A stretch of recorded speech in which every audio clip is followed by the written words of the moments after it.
Bismillahirrahmanirrahim. Sunan İbn Majah dersining davomi. Babun ittiba'u sunnatil xulafa'ir rashidinal mahdiyyin. Xulafa rashidinlarning sunnatiga ergashishning babi.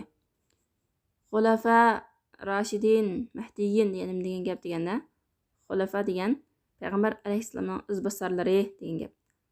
Rashidun degan rushddan chiqqan g'ay azg'unlikninki qarshisi. Ya'ni ular azg'un emas, to'g'ri yo'l topgan.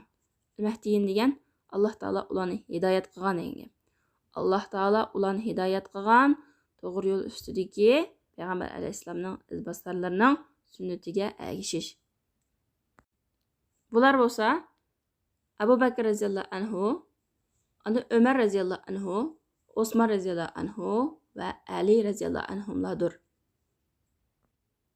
42 hadis İrbad ibn Sariye roziyallohu anhudan rivoyat qilgan hadis. U mundaq deydi: Qama fina Rasululloh sallallohu alayhi va sallam zata yawmin.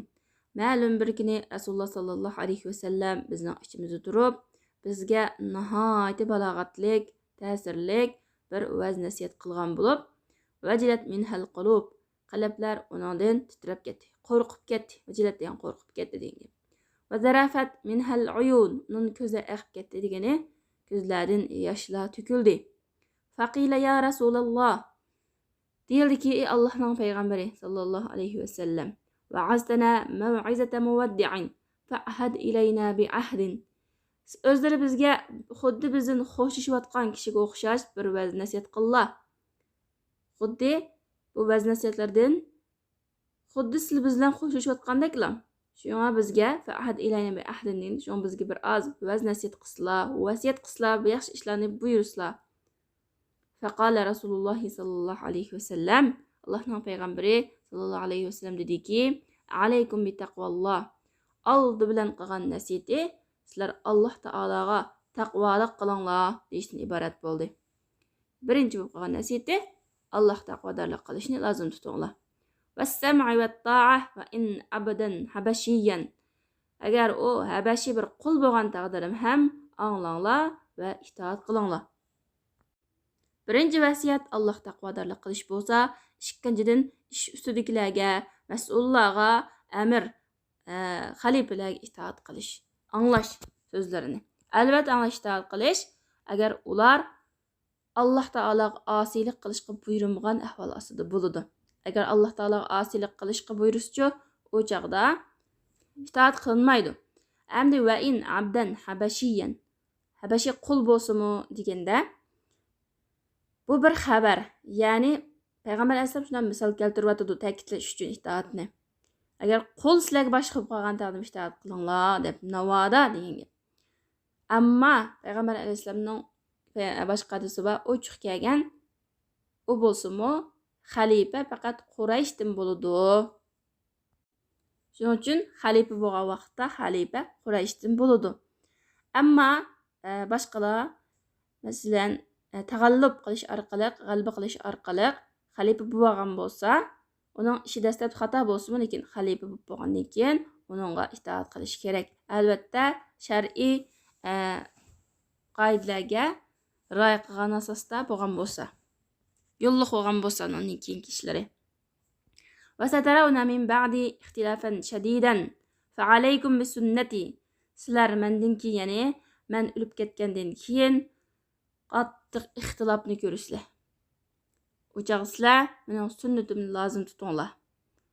Va to'g'ri yo'ldagi Alloh hidoyat qilgan xalifalarning sunnatini lozim tutinglar. Addu alayha bin navajiz.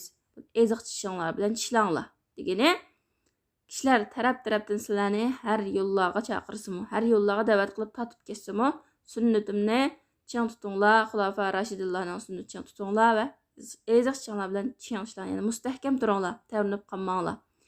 Va iyyakum val umural muhtasati fa inna kulla bid'atin dalalah.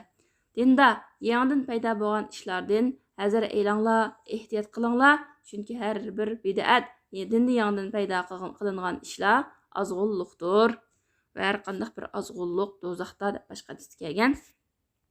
Bu hadisdan ilingan foydalar payg'ambar alayhissalomning sunnatlariga چىڭ ئېسىلىش ۋە خۇلافا راشىدىن مەھدىيلارنىڭكى سۈننىتىگە چىڭ ئېسىلىش ۋە دىندە يېڭىدىن پەيدا بولغان بىدئەت ئىشلاردىن ياكى دىندە يېڭىدىن bir narsalarni paydo qilishdan qattiq hazar aylash. 43. hadis Irban ibn Sariya radhiyallohu anhu mundaq deydi. Rasululloh sallallohu alayhi vasallam bizga vaz nasihat qildi-da, uningdan ko'zlardan yosh oqdi ta'sirlanib. Va qalblar qo'rqdi. Qalblar titrab ketdi. Ya'ni bu vaz nasihat shunday ta'sirli bo'lgan ediki, qalblarga shunchalik qattiq ta'sir qilgan. Va biz mundaq dedik deydi. Ey Allohning payg'ambari sallallohu alayhi vasallam, bu xuddi xo'jishayotgan kishining vaz nasihatidagilan bir vaz nasihat bo'ldi. Bizga qandoq vasiyat qildilar? Ya'ni bizga bir oz vasiyat qilgan bo'lsalar yana deganda, payg'ambar sallallohu alayhi vasallam qad taraktukum alal bayda layluha kanahariha la yazighu anha ba'di illa halik man ya'ish minkum فسيرى اختلافا كثيرا فعليكم بما عرفتم من سنتي وسنة الخلفاء الراشدين المهديين عضوا عليها بالنواجذ وعليكم بالطاعة وإن عبدا حبشيا فإنما المؤمن كالجمل الأنف حيثما قيد إنقاذ. Peygamber sallallahu aleyhi ve sellem şunda dedi. Ben silahını ak yol üstü koyup koydum. Yani appak yol, röşen yol üstü koyup koydum. Onun keçisi xuddi kunduziga o'xshash. Ya'ni keçisi kunduziga o'xshashla röşen, yo'ruq, uning hech bir tutuqliq yo'q. Bir narsa qo'shishga bo'lmaydi, ham bir narsa ish bo'lmaydi chunki Alloh taolo dinni butunlab bo'ldi. La yazighu anha ba'di illa halik. Bu yo'ldan mendan keyin men vafot bo'lib ketgandan keyin faqat halok bo'lgan kishilar chetnab ketadi. Demak, payg'ambar alayhissalom bizga qo'yib ketgan mushu ap-oq ro'shan yo'ldan chiqib ketguchilar, mushu shariat yo'ldan chiqib ketguchilar halok bo'lgan kishilardir, o'zlari halok qilgan kishilardir. Sizlardan qolsanglar, yashab qolsanglar, ya'ni men vafot bo'lib ketgandan keyin, ya'ni uzun umr ko'rib yashab qolsanglar, nurg'ulg'an ixtiloflarni ko'rsizlar. Bu payg'ambar alayhissalomning keyin yuz beradigan ishlarni oldin ola xabar berishi payg'ambarlik mo'jizasidan iborat. فعليكم بما عرفتم من سنتي. Sizlar mening sunnatimdan bilganlaringlarga amal qilinglar va Alloh taolo hidoyat qilgan to'g'ri yo'ldagi xalifalarning sunnatiga ching eslanglar. Va sizlar bu sunnatlarni eg'iziq tishinglar bilan mustahkam tishlanglar, ching tishlanglar. Va alaykum bit-ta'a.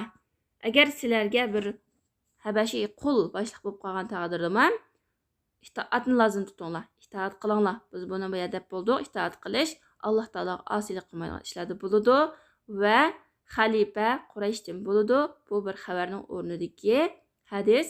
Agar tag'allub shaklida xalifa bo'lgan bo'lsa, u chaqda uning ishi boshda xato bo'lsa-mu, lekin keyin uning itoat qilishimiz kerak. Fa innamal mu'minu kal jamalil anifi. Mu'min degan bir ko'ndirilgan to'gu o'xshaydi. Qaysi tarafga haydab maqsa shu tarafga bo'ysunib mangadi. Bu hadisdan elinadigan foydalarmi yuqori hadisga o'xshash. Ixtilof mayli qancha ko'p bo'lib ketishidan qat'iy nazar, payg'ambar sallallohu alayhi va sallamning sunnatiga va xalifalarning sunnatiga ching esilish va amirlarga, ish ustidagi mas'ullarga itoat qilish. Madomiki Allohga osiylik qilishga buyurilgan ish bo'lsa.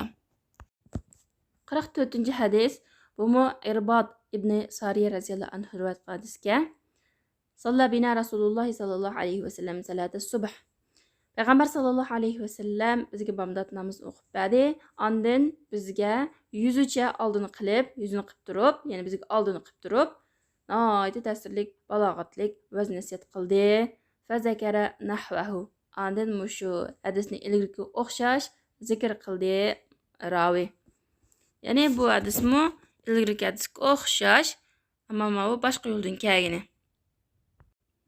Subhanakallahumma bihamdik ashhadu an la ilaha illa anta astaghfiruka va atubu ilayk.